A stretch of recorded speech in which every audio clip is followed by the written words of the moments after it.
Hola y bienvenidos a mi canal de YouTube una vez más. Hoy tenemos el caso de Patrice Endres. Esta historia es bastante misteriosa, no tiene respuesta a día de hoy y la mayoría de la gente apunta a una única teoría. Vamos a estar viendo varias posibilidades, pero lo más probable es que ustedes también apunten, o la mayoría de ustedes apunten a una única persona. Tal vez el caso les suene porque salió en Unsolved Mysteries en Netflix, así que si todavía no vieron ese documental pueden ir a verlo y en realidad recomiendo que lo hagan porque tiene ciertos testimonios de gente que no puedo poner acá por el copyright de Netflix.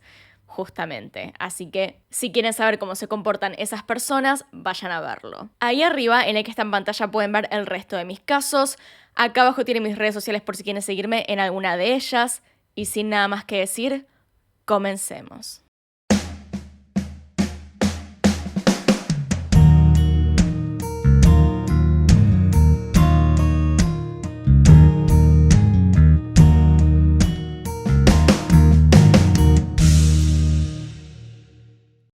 Ella era Patrice Tamber Endres. Nació el 28 de noviembre de 1965. En los 90 tuvo un hijo con su primer esposo, Don Black, a quien llamó Delves Wade, pero fue con el tiempo más conocido como Pistol Black. Usualmente a su hijo lo llamaban con el apodo Pistol. Con su primer esposo, al parecer, las cosas estaban muy bien. Todo lo que hacían a la hora de criar a su hijo era en conjunto. No había peleas feas ni nada que pudiera hacerle mal a Pistol en ese sentido.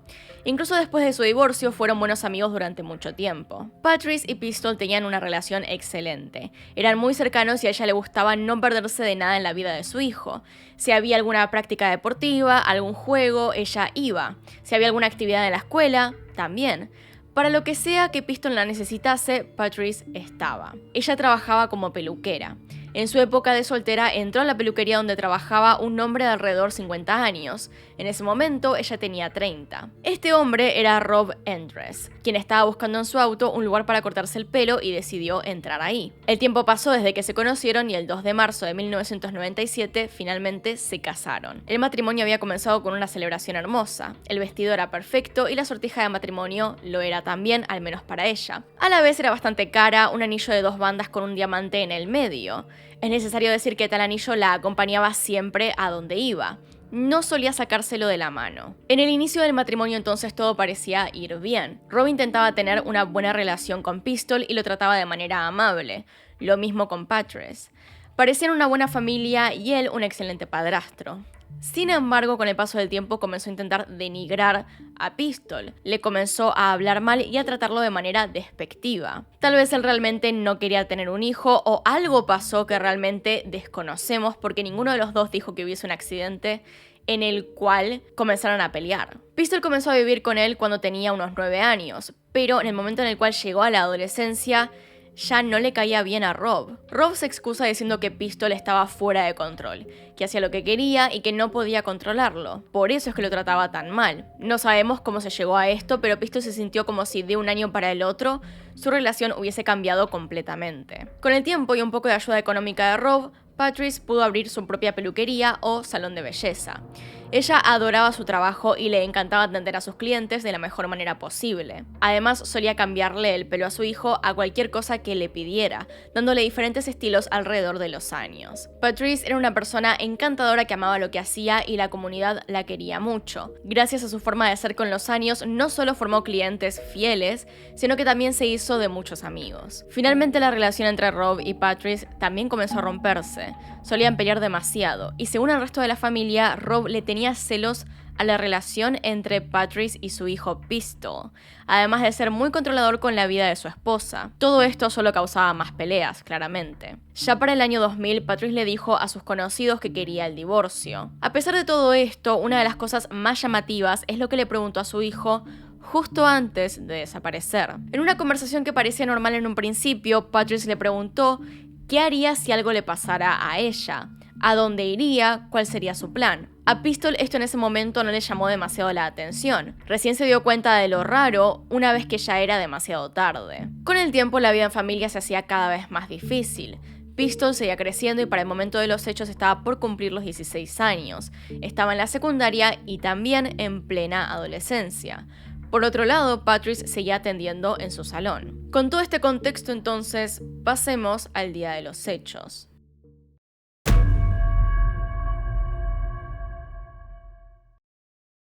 Primero que nada, el 14 de abril del 2004, una clienta regular llegó al salón de Patrice para hablar un rato con ella. Esto es algo que varios clientes hacían regularmente. Ese mismo día, esta clienta confirmó el turno que tenía al día siguiente. Desde ahí entonces sabemos que Patrice tenía planeado ir a trabajar y quedarse a trabajar todo el día. Tenía planeado lo que tenía que hacer. Entonces, al día siguiente, el 15 de abril, ella se despierta como cualquier otro día normal.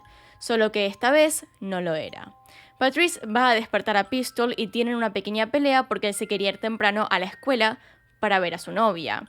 Ellos tenían esta rutina en la cual Patrice se ponía a correr en la cinta y él se levantaba por el ruido, después desayunaban y ella lo llevaba a la escuela. Patrice decidió entonces ese día que, por pedido de su hijo, lo llevaría más temprano a la escuela. Se despidieron en la entrada y Patrice se fue a trabajar, llegando al salón a las 8:50 am. Dejó su auto estacionado, abrió el local y comenzó. Su primera clienta, Pam Shepard, llegó a las 9 am justo a tiempo.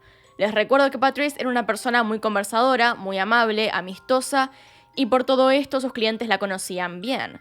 Pam entonces dice que esa mañana Patrice estaba bastante distraída, que no estaba tan conversadora, por decirlo así. Su segundo cliente llegó a eso de las 11:10 am, y a las 11:35 am una clienta llamó para cambiar la cita que tenía. Ella también percibió a Patrice algo distraída y para nada conversadora esa mañana, lo cual de nuevo era raro. Y acá viene la razón por la cual el capítulo de Unsolved Mysteries se llama 13 minutos. A las 11:37 am, Patrice terminó la llamada que tuvo 2 minutos antes. Y a las 11:50 otro cliente la llamó, pero nadie atendió. Desde entonces, nunca nadie la volvió a ver con vida. En 13 minutos, Patrice Endres había desaparecido y desde este punto, el caso solamente se pone más y más raro. Uno de los detalles más extraños en la escena donde desapareció es que había dejado su almuerzo en el microondas. Es decir, ella tenía un tiempo libre para comer, era el mediodía ya y su próximo cliente llegaría a la tarde. Así que solo tenía que quedarse ahí un rato comiendo. Puso su almuerzo a calentar y en ese tiempo, entre esos 13 minutos que estaba calentando su comida, desapareció. Cuando su siguiente cliente llegó al salón se dio cuenta de que Patrice no estaba y que no había nadie más. Nuevamente, es una persona conocida por trabajar duro y tener una rutina muy establecida. Era fuera de lo común que no estuviera puntual para atender a alguien. También había dejado dentro del salón su cartera con sus tarjetas, identificación, llaves.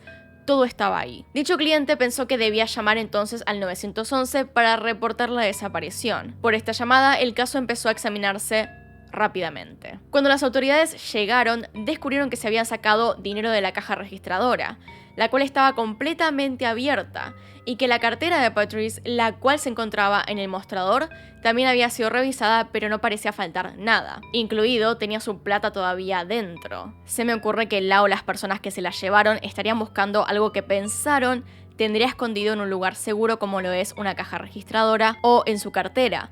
Pero para que esto tuviera sentido, entonces dicho objeto debería ser bastante chiquito como para entrar y ser guardado en cualquiera de estos dos lugares. Más allá de eso, no había signos de forcejeo en ninguna parte, no parecía un robo común ya que no había nada más movido del lugar, todo el salón estaba limpio como Patrice lo había dejado, los muebles se encontraban en su lugar, no había sangre tampoco en ninguna parte, así que definitivamente no parecía que alguien hubiese entrado a la fuerza para llevarse varias cosas ni nada por el estilo. Realmente esta escena era todo un misterio. Era como si ella se hubiese ido por su propia voluntad y claro que no había evidencia que pudiera indicar qué estaba pasando. Por otro lado, un robo así es muy poco probable.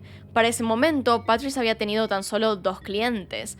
Uno de ellos siendo un simple corte de pelo. Entonces no tiene sentido ir a robarle porque no habría mucho que robar. Más común sería que le hubiesen ido a robar a la tarde o a la noche. Esto era completamente fuera de lugar. A Pistol tuvieron que ir a buscarlo a la escuela, llevarlo a la escena donde su madre desapareció y comunicarle que se había ido. Él inmediatamente se derrumbó, pero su primera reacción en realidad fue negarlo. No podía creer que simplemente desapareciera de ahí. No paraba de decir que ya volvería, que seguramente salió un rato. Estaba en shock. Intentó llamar a su madre al celular, pero no pudo. La llamó varias veces y ella jamás respondió. Lo que era otro comportamiento extraño porque ella jamás se negaría a contestarle el teléfono. Incluso lo llamaría más tarde, el tema es que jamás le devolvió la llamada tampoco. Ahí entendió que algo malo definitivamente le había pasado. En cuestión del ADN y comprobar quién estuvo ahí era casi imposible. Es una peluquería y había pelo por todas partes. Además, como era un lugar al que varias personas iban por día, pero no requería un tipo de limpieza súper profundo, podría haber ADN de muchas personas que solo pasaron a saludar o se fueron a cortar el pelo en esos días, y no tendría nada que ver con el día del caso. Por otro lado, Patrice tenía un Chevy Tahoe que siempre estaba estacionado en el mismo lugar, al costado del local y en ninguna otra parte. Ese día, cuando la policía llegó, se dieron cuenta de que el auto no estaba en el estacionamiento, sino al frente del salón, tapando las ventanas. No es algo que ella hiciera normalmente, ya que, claro está, dejar un auto ahí taparía la vista de la peluquería, de las ventanas, lo cual no era particularmente bueno para el negocio. Encima de esto, las únicas huellas desconocidas en el auto eran unas que resultaron ser del mecánico que le había cambiado el aceite pocos días antes. Pero nada más. En cuanto al último cliente que estuvo con ella, sabemos que no mintió al respecto de lo que vio ese día, porque lo único que hizo fue ir a cortarse el pelo y después, cuando estaba saliendo, le entró una llamada de teléfono. Por lo tanto, la otra persona, la que estaba hablando con él, pudo decirle a la policía lo que estaba haciendo, de qué estaban hablando y más o menos qué había pasado ese día. Digamos que era una persona que comprobaba lo que decía este hombre. Dado que no había pistas de parte de los clientes, lo siguiente que se hizo fue comenzar a pedir testimonios a personas que pasaron por el lugar a la hora de la desaparición. Esta era una calle bastante transitada y se pensaba que tal vez alguien habría visto algún movimiento sospechoso durante ese horario. Además, no solamente la policía, sino que también familiares y amigos fueron a buscarla al bosque y lugares cercanos. Se revisó cada rincón posible, pero nunca se la encontró. Y entonces llegó el primer sospechoso. Si estamos hablando de una desaparición como esta, tan precisa, entonces tenía que ser alguien que conociera los horarios de esta mujer. Alguien que supiera que ella iba a estar sola durante un cierto periodo de tiempo. Tiene que ser una persona cercana.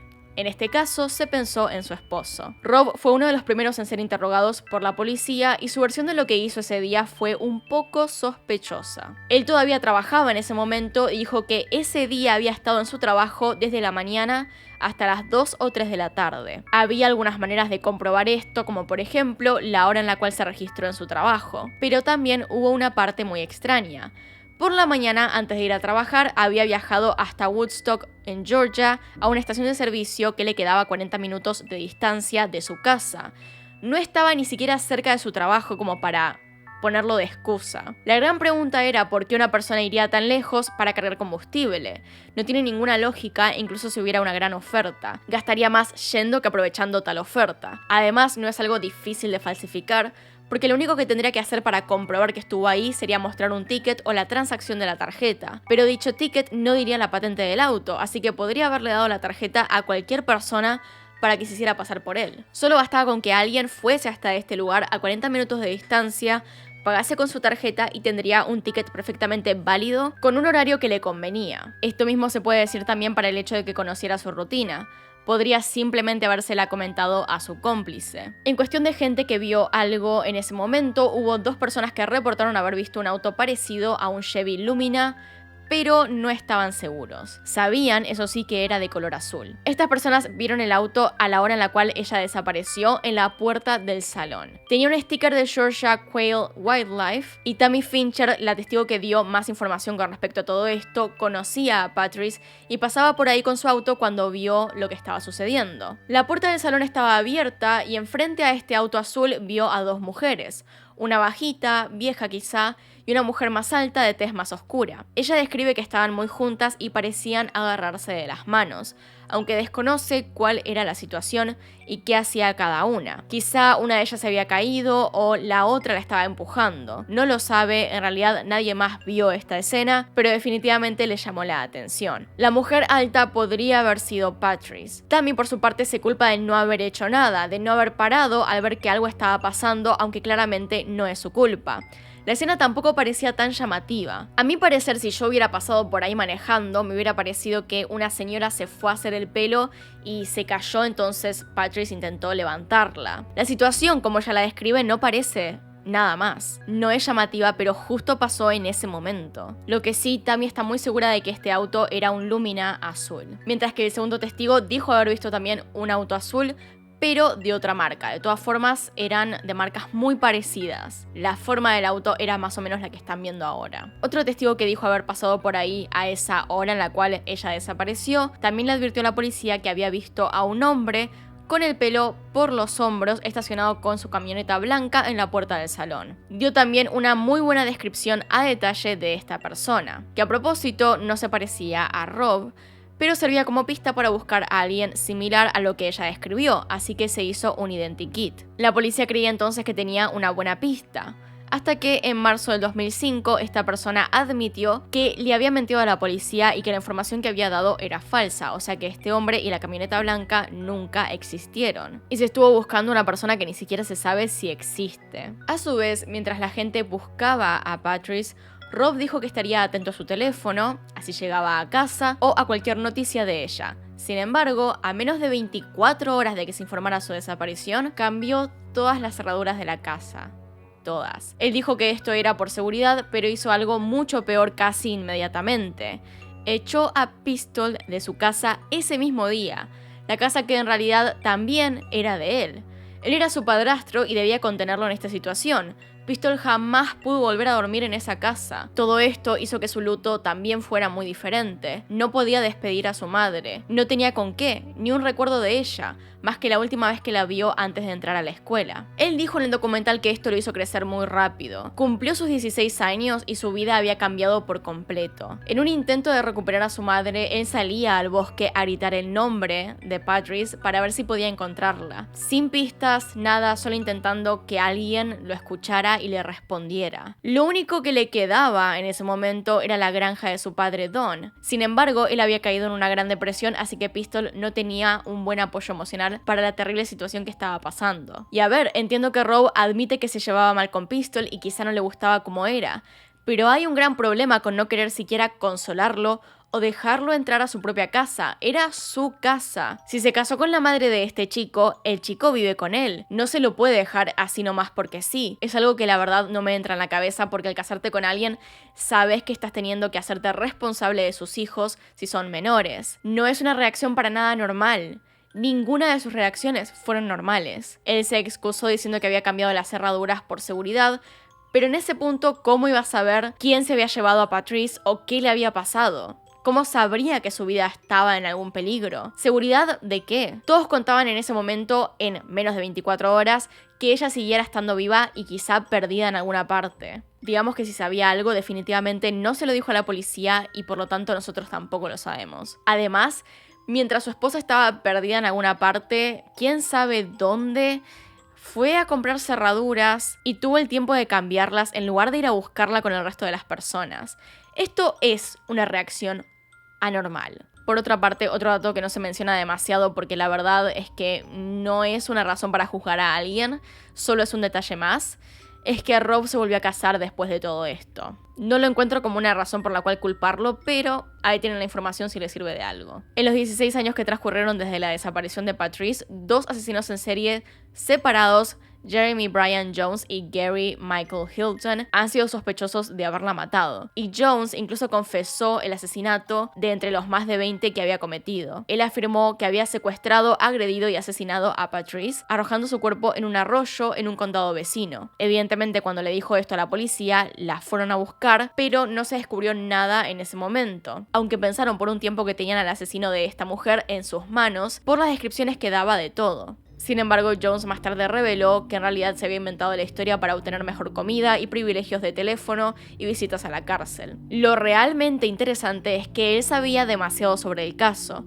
en el sentido de que incluso había dicho cómo estaban los autos colocados en la puerta del salón ese día, cosa que definitivamente llamó la atención de los detectives, pero finalmente las autoridades determinaron que ninguno de los dos sospechosos era realmente el que mató a Patrice. Por último, el caso recibió una gran actualización un tiempo después. El 6 de diciembre del 2005, un hombre que estaba trabajando en la Lebanon Baptist Church en Georgia vio un montón de buitres reunidos alrededor de algo. Entonces, junto con un amigo que estaba ahí, fueron a ver qué era y al principio notaron que había muerto un ciervo y se lo estaban comiendo. Pero el amigo miró al costado de este ciervo, atrás suyo, algo que le llamó mucho la atención. Viéndolo más de cerca, notaron que era un cráneo humano y ahí llamaron a la policía. Se hizo entonces una búsqueda alrededor y se recolectaron casi todas las partes del cuerpo de este esqueleto, en total un 90% de todos los huesos. Y se pudo confirmar que en efecto eran los restos de Patrice Endres. Lo que no se encontró fue el anillo de bodas de Patrice, que siempre llevaba consigo. Es algo que todavía a día de hoy no sabemos dónde está y por qué alguien lo tomaría. Es decir, sí tenía un gran valor. Era caro, como dije antes, lo cual podría justificar un robo, pero no se justifica el por qué la matarían o quién. Lo último que voy a decir es algo que me pareció a mí y a otras personas bastante inusual y que el mismo Rob explica. Él le pidió al director del funeral, que se hizo después de que se encontraron los restos de esta mujer, si podría organizar los restos de Patrice para despedirse de ella mejor. Es decir, que pareciera más su cuerpo, aunque era todo huesos. Y el director lo hizo porque, bueno, es el esposo y por ahí esa es su forma de lidiar con la muerte. Pero hay un detalle que me perturba un poco y no soy la única. Él describe que levantó la cabeza de Patrice, es decir, su cráneo, porque como digo, ya estaba completamente descompuesta, y lo sostuvo en sus brazos, caminó por la sala con él y finalmente le dio un beso de despedida. Es un poco extraño. A mí no me gusta criticar lo que hace la gente después de la muerte de un ser querido porque puede ser cualquier cosa. El shock depende de la persona, no es universal, pero esto es algo que no había visto nunca. Después del funeral entonces cremaron los restos de Patrice y él dormía con la caja que contenía las cenizas al lado suyo. Él describe esto como usarla como su oso de peluche, ya que era lo que hacía con ella en vida. De hecho, todavía la tiene en un ropero en una caja de plástico. A todo esto, en este mismo clip en el cual describe lo que les acabo de decir, dijo también que no le mostró las cenizas a Pistol, que no lo dejaría tocarlas y que no las compartiría con él. Y pienso a partir de esto que definitivamente algo tuvo que haber pasado entre ellos dos para que se justificase esta clase de acción, porque es su madre, no puede ocultarle las cenizas de su madre a Pistol. Dada toda esta información, pasemos a las teorías.